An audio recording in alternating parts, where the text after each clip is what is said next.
On the previous video, we talked about difference between ARM CPU and Intel CPU, and I think that creates an interesting opportunity to talk about Mac versus PC. Now, I know we're getting away from eDiscovery a little bit, but let's do this one. I think it's going to be fun, and then next week we'll be back with, generative AI or something like that, or we'll talk about clients, why clients don't pay, back to the normal schedule. So today, Mac versus PC. Now, a lot of people are very passionate about one versus the other, so what I don't want to do is I don't want to start comparing which one's better or anything like that. What I want to do is give you a test that you can apply yourself to the current state of PCs and current state of Macs. And depending on the answer to this test, you will be able to decide for yourself if Macs or PCs are better.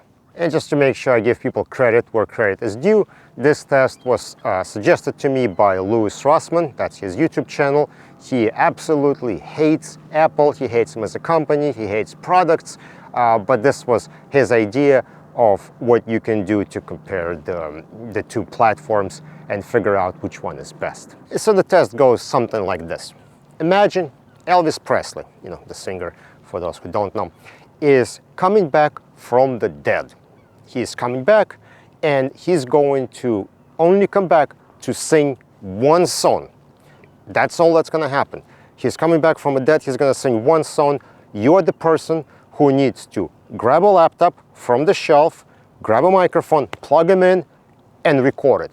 Now, it's going to start in like 5 minutes, and you have laptops, all the laptops you can think of. You have your Dells, Lenovo's, Asus, you have MacBooks. Every laptop imaginable is on your shelf, and you have a choice of grabbing any laptop you want. And this is where we determine which is best. Now, if you have experience with only one operating system, you only use Macs or you only use PCs, you'll take something that you're comfortable with. But if you used both, you will 100% take Mac. Guaranteed, no matter how much you hate them, or maybe you're not as familiar as something else, you will 100% take a MacBook. So why is that? Well, it's because if you take a Windows laptop and you're going to go and try to record that song, Windows will screw with you. You will have problems. You're going to boot up the laptop, it's going to start installing updates. You're going to be like, I don't want updates. Then something else is going to start popping up, oh, do you want to enable OneDrive for you or whatever? And you're going to click, okay, remind me in 3 days or whatever, that message comes up.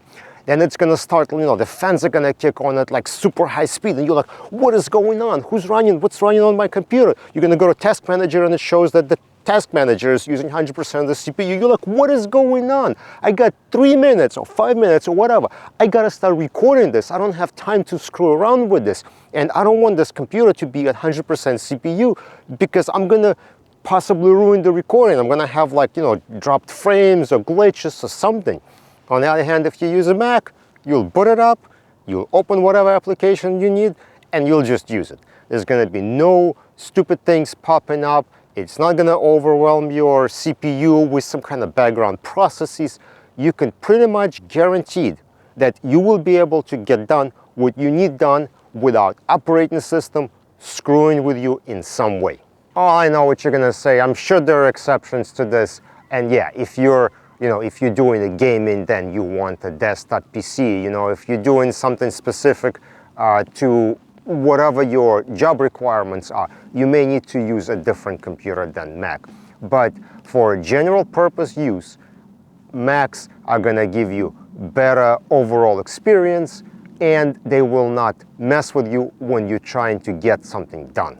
Personally, I've used both Macs and PCs, and lately I've switched to PCs for pretty much 100% of everything I do, which is really because I do development in Microsoft environments. So it really lends itself better to be used on a PC. I don't like virtualizing on Mac or anything like that. So that's what I do. All right, so let me know if you think this is a good test in comparing Macs versus PC. If you have your own test you want to apply, put it in the comment section below. Don't forget to follow on LinkedIn, subscribe on YouTube, and I'll see you in the next video.